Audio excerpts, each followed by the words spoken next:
Tonight, we follow a voice that should have led home, but instead led into darkness. This is the haunting, unsolved disappearance of Amber Alyssa Tuccaro, and the chilling audio recording that may contain the killer's voice. The voice is calm, too calm. Amber is on the phone with a friend, but in the background, a man keeps cutting in. "Man, you're gonna take the back road." "Amber, no. You'd better not be taking me anywhere I don't want to go." It's the last time anyone hears from her, and the identity of that man remains a mystery. August 18th, 2010. Amber Tuccaro, a 20-year-old Indigenous woman from Mikisew Cree First Nation, checks into a motel near Nisku, Alberta. She plans a short trip to Edmonton, but she needs a ride. Witnesses see her accepting one from a man driving an unfamiliar vehicle. It should have been a simple drive, a routine act of trust, but it becomes the last time she is ever seen alive. Sometime during that ride, Amber uses her phone. She calls her brother. He can hear everything. Amber's unease, the driver's misleading directions, his disturbing confidence. "Man, you're going to the city, right?"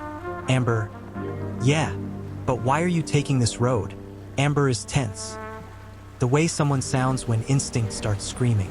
This recording will later become the central piece of evidence in her homicide investigation. But at that moment, it was a cry for help that no one realized in time.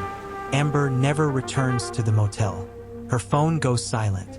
Days turn into weeks, weeks into months, and the investigation already beginning to crumble. The RCMP misclassifies Amber as not missing. Evidence isn't preserved.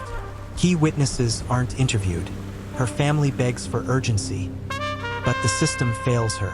September 1st, 2012. Horseback riders discover skeletal remains in a rural field in Leduc County, only 17 minutes from where Amber was last seen. Dental records confirm it almost immediately. Amber is gone, and her son Jacob will grow up without his mother. But something even more disturbing is still hidden. Police had a recording of Amber in the car with the man who might have killed her. Yet it took them 2 years to release it.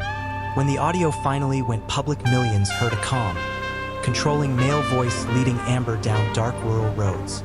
The world listened. Families recognized speech patterns. Co-workers recognized tone. Some people were sure they knew the man, but no arrest followed. The voice remains unclaimed. In 2018, a federal civilian review confirmed what Amber's family always feared. The investigation was seriously mishandled. Critical interviews weren't conducted. Files were misplaced or destroyed. Amber's case wasn't taken seriously until it was too late. One revelation stood out. A person who traveled with Amber to Edmonton, someone who could have identified the driver, was never properly interviewed. A missed chance, a lost lead, a voice never heard. In the years that followed, countless tips poured in. Some claimed the man was a local contractor. Others insisted he was a former resident who died before the audio went public. And a handful of listeners swore the voice matched someone they knew, someone dangerously familiar. But without solid evidence, every lead collapsed. Every voice was the wrong one. Experts studying the tape say Amber sounds tense, but controlled. She senses something is wrong. She's trying to stay calm, trying to reason with the man in the driver's seat. But the man?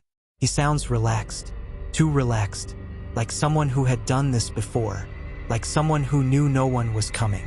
That's the part that still haunts investigators today.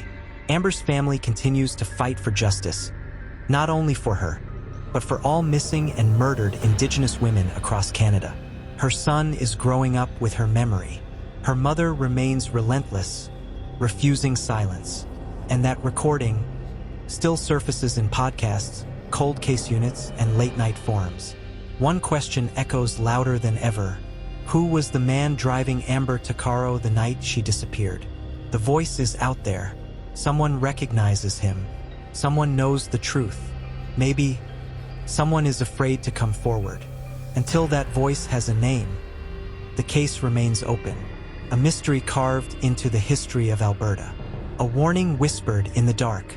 Trust the wrong ride. and you may never return. If you have any information about the disappearance and homicide of Amber Tuccaro, contact Crime Stoppers or your local authorities. And remember, sometimes the only evidence left is a voice.